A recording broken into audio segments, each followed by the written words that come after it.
if I didn't have a camera, I'd be scared out of my mind. But with the camera up to my eye, there's no fear at all.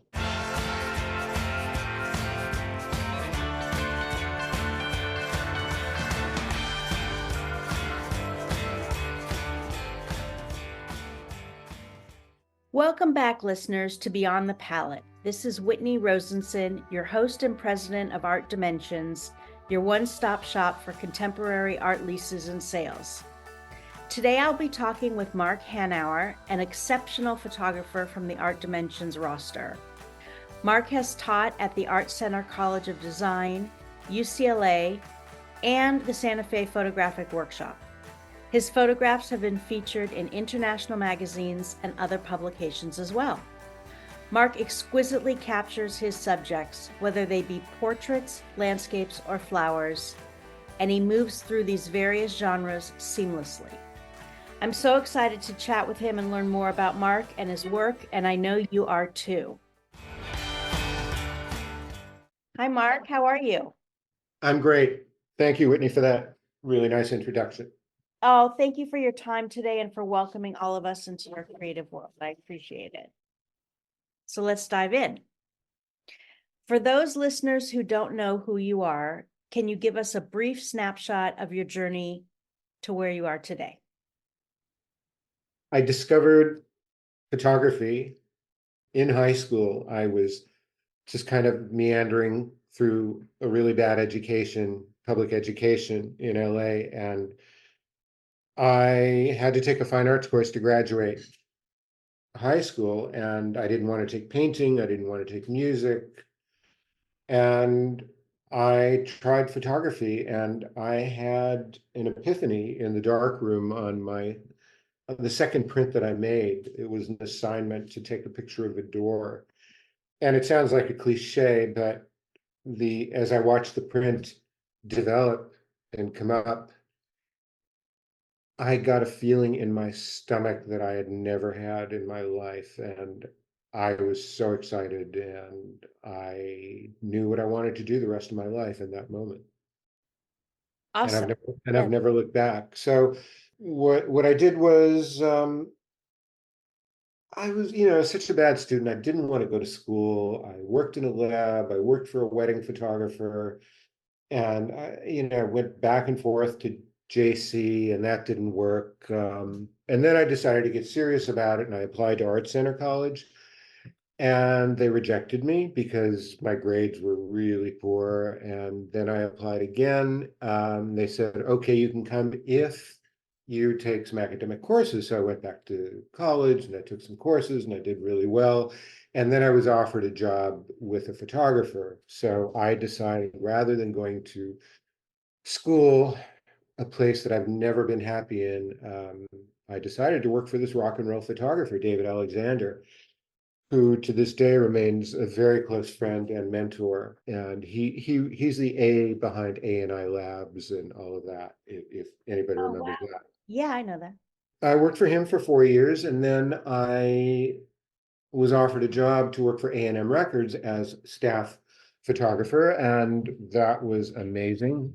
That lasted about 2 years.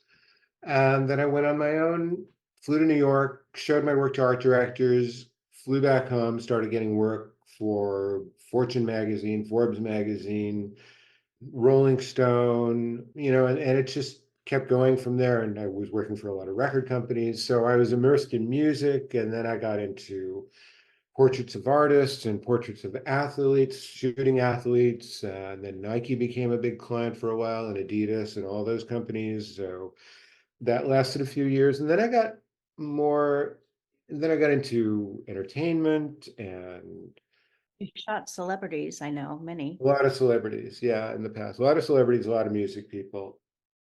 And now I'm kind of immersed in the arts. So I photographed a lot of artists. I've worked with museums. I work with great designers, and I just got back from Hong Kong, where I photographed an installation that my nephew, David Wiseman, did. Look up his work, Wiseman, David Wiseman, brilliant kid. I photographed an installation of a dining room that he did. It was just an amazing trip. So Wow. Yeah, I'll be going back in a couple of months to do more work for the client there. She's a major art collector, so that's what I've been doing, and I've never stopped having fun doing it because it's always a challenge. It's never easy. I make it like a game. I make photography like a game. I don't mean to belittle it or make it sound, any less important than it is, because it's incredibly important. But I love the process, Yeah, and tell me it's about the game thing, how you make it a game. Or tell us, I should say. every time I pick up my camera on an assignment, I feel like I'm starting over. And I walk into a situation, even if it's in a place I know and I'm comfortable with, because I always want to do something new. I always want to do something I've never seen. And,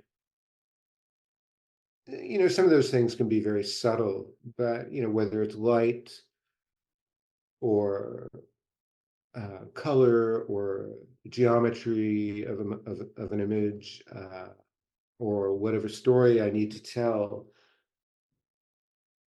it's a process that's incredibly organic that's been happening, over and over and over for years. And that's why, every time I walk into a situation, even though I describe it as starting over, it gets easier and easier. Okay. But when I start, it's always high anxiety. Okay, well, as it should be, because you look at it as something new each time, Right. right? I mean, that's the game part of it. It's like you're And coming. yeah, and I love the stress. I do love the stress. So you've been shooting since high school, we should say. And Yep. I'm not gonna age you, but many years. What are you up to these days in your studio? What are you working on Well, I'm next? finishing up that Hong Kong Hong project. Kong.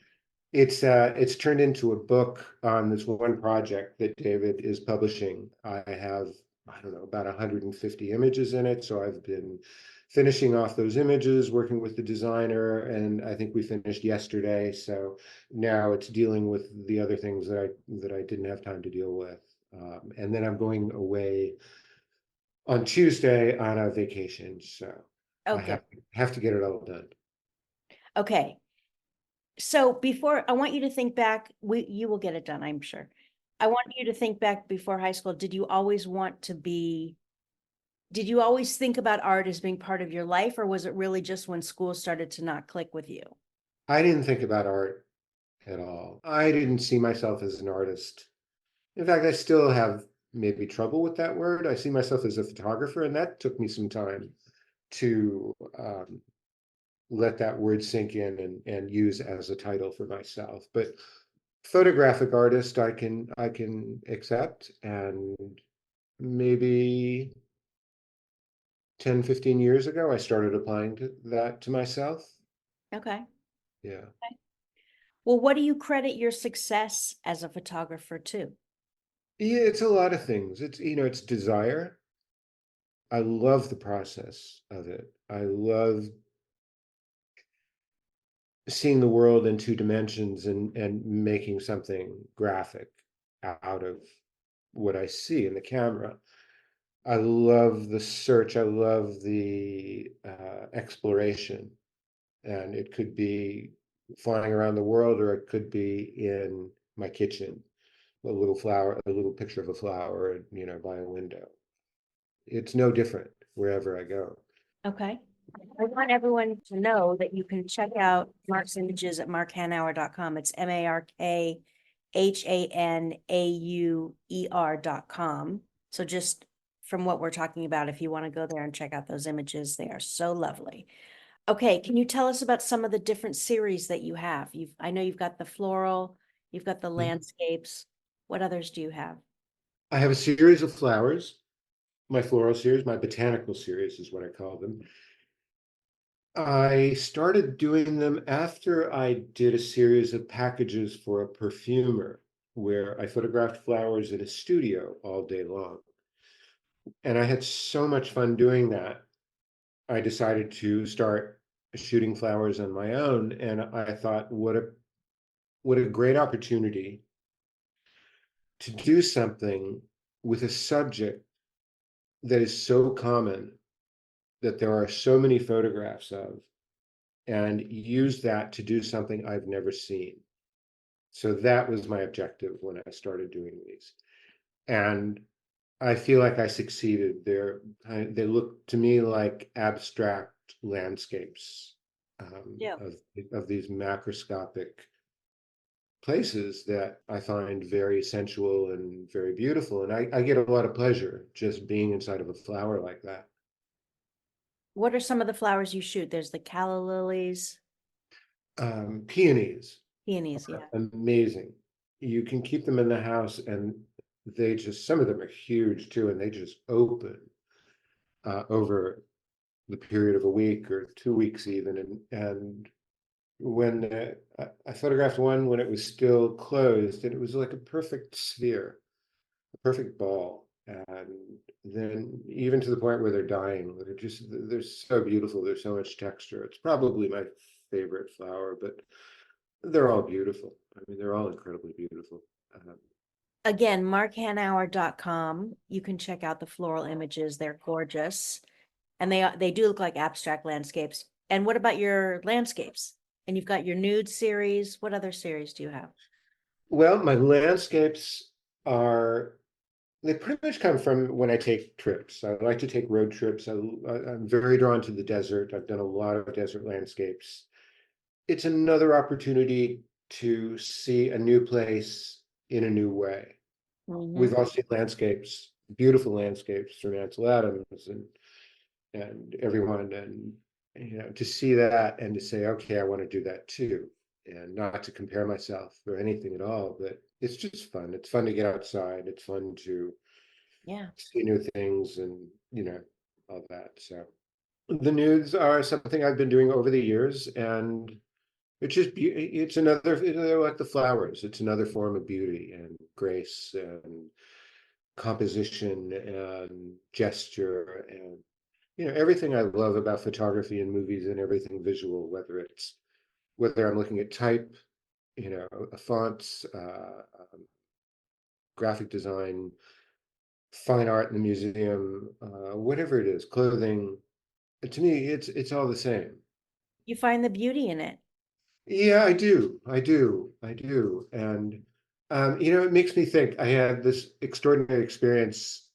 There was a project I got involved in. I think it was like a long time ago, maybe 1990. I can't remember what it was, but there was a project, a day in the life of LA, or 24 hours in the life of LA. So I worked that day 24 hours, and I booked all these different things to photograph. I photographed Mickey Rooney during his intermission Oh, at wow. Pantages Theater during one of his shows. And another thing I set up was a portrait of David Hockney, and I went to his house and I set up my lights and I'm shooting him, and he's taking pictures of me. And Wow.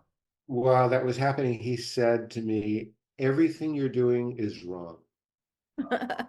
My heart, all my guts just fell onto the floor, and I just thought, "Oh my God!"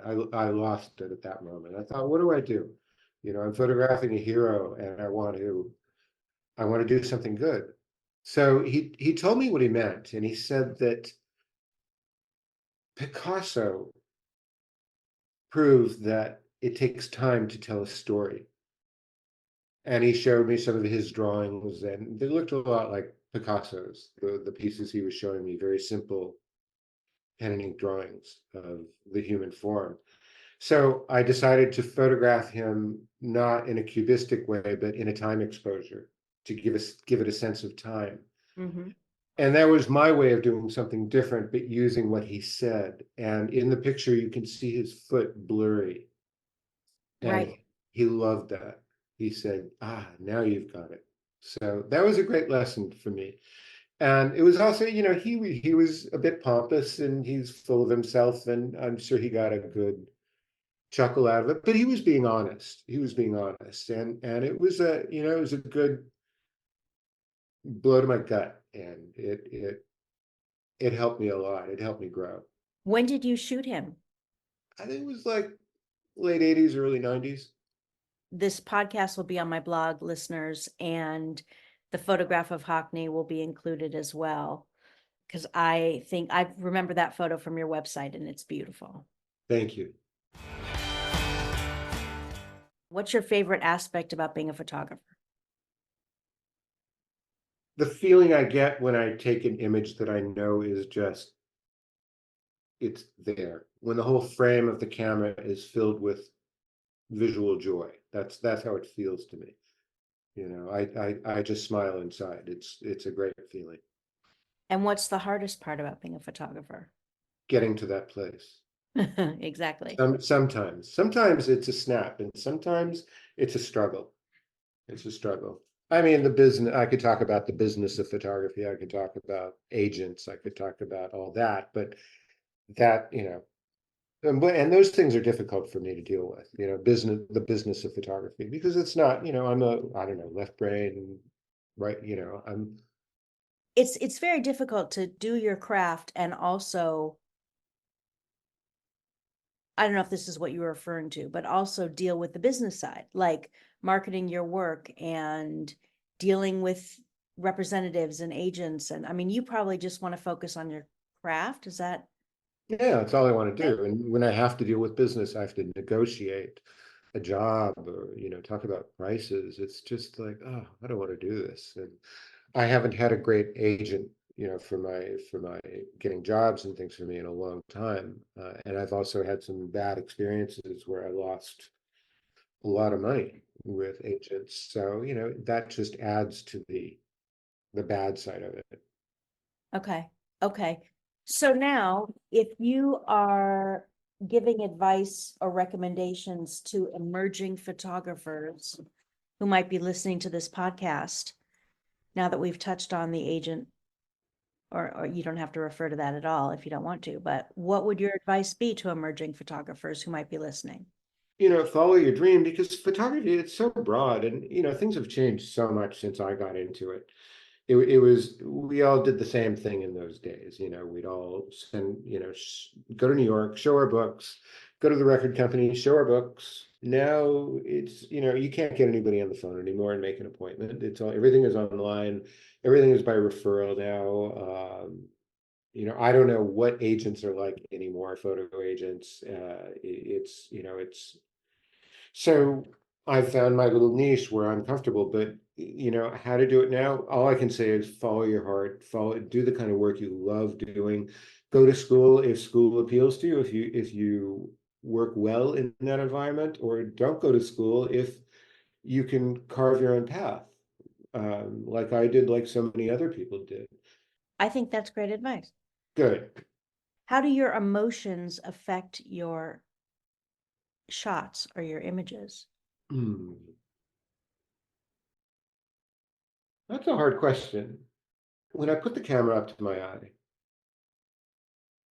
suddenly reality changes. And it really shows up physically when I've been in dangerous situations, say doing aerial photographs from a helicopter where there's no door on the helicopter and I'm just strapped in, and I tell the pilot to lean to one side so I can get a good angle shooting down. If I didn't have a camera, I'd be scared out of my mind, but with the camera up to my eye, there's no fear at all.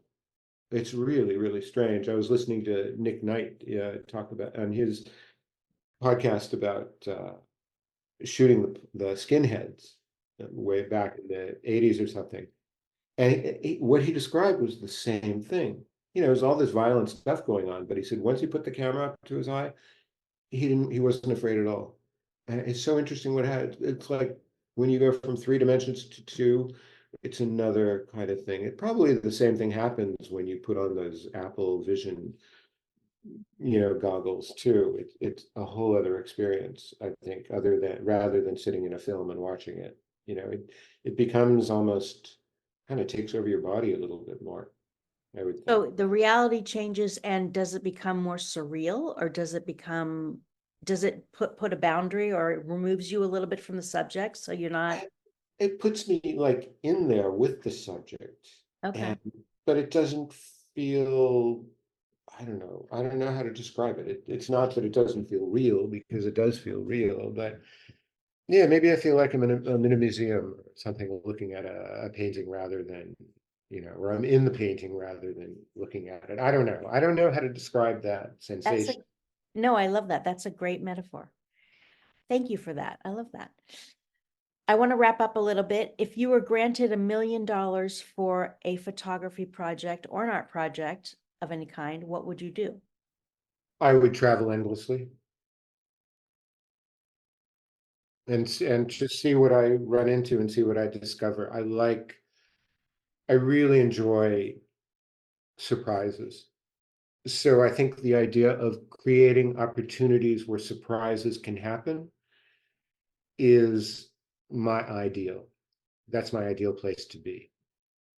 And that's kind of been a mantra for me for years. Create a situation where luck can prevail. That's been my With your camera. with anything. I mean, this is, whether anything in life, if you want to. I mean, you're not going to meet your soulmate if you're staying at home. You have to get out there. So that's the idea of creating a situation where you can be where you want to be, where you can find what you want to find. So it's the same with images and photography. I have to move around. I have to see new things. So $1 million doesn't take you where it used to. But you would travel extensively. Oh yeah, yeah, I would travel. I think I would too. Now, you've already shot a lot in Asia. Is there anywhere in the world you haven't been that you want to go? I haven't been to South America. A good friend of mine is moving to Argentina soon, so I'm going to go and visit him in Buenos Aires and travel around a little bit there. I Very haven't been to Iceland. I haven't been to Greenland. I haven't been to Scandinavia. I want to go to all those places. I'm going to Italy next week. I have been there, but I haven't been to the north of Italy, so I'm excited about that. I'm going to go hiking in the Dolomites and Oh, wonderful. see what I can discover there. I want to go everywhere. I want to go everywhere. So great. I mean, I do too. All right, I'm wrapping up with a few fun questions. These are just off the cuff, the first thing that comes to your mind. What is your favorite food? Spaghetti, Your favorite season? spring, Your favorite color? green, And your favorite music that you're listening to now in your radio, on your radio or on your earbuds or whatever. Jojo, I bet. I've been listening to her. What kind of music is that? It's kind of Afro funk, kind of that music that just kind of continues from one song to another, and you never stop kind of moving when you're listening to it, Oh, kind of thing. fun. Fun. Yeah, that's the newest thing I've discovered that I really, really, really enjoy. I mean, but I always, can listen to Prince. I always can listen to Hendrix. I always can listen to Stevie Ray Vaughan. Okay. Thank you The for list, sharing. the Thank list you. goes on. He's so good. Mark, this was fantastic. Thank you so much for chatting with me today. I appreciate your time and your thoughts. Listeners, please take a look at Mark Hanauer's page on the Art Dimensions site, artdimensionsonline.com, under the tab that says artists on the homepage. Look for his name and click the thumbnail. That will take you to Mark's gorgeous page. And to see even more of his beautiful images, be sure to check out markhanauer.com, markhanauer.com. Also, please rate and review Beyond the Palette to help me get more listeners, and tell your art loving friends and family about the show. So, Mark, before we sign off, is there anything else you'd like the listeners to know about you? Take a look at my Instagram, Yes, what is your Instagram handle?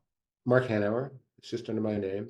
I also have another Instagram account called Bukowski Grams, which is it's kind of a silly thing. I did a portrait of Bukowski many years ago, and it's become everyone's favorite subject to kind of copy in their own unique way. So it's a lot of fun. And that one handle is again what? Bukowski? Bukowski Grams. Okay, Bukowski Grams and Mark Hanauer on Instagram. Yeah. Awesome. Thank you, everyone. Thank you, Mark. Thank you, everyone, for tuning into the show. I wish you all a joyful month and happy creating.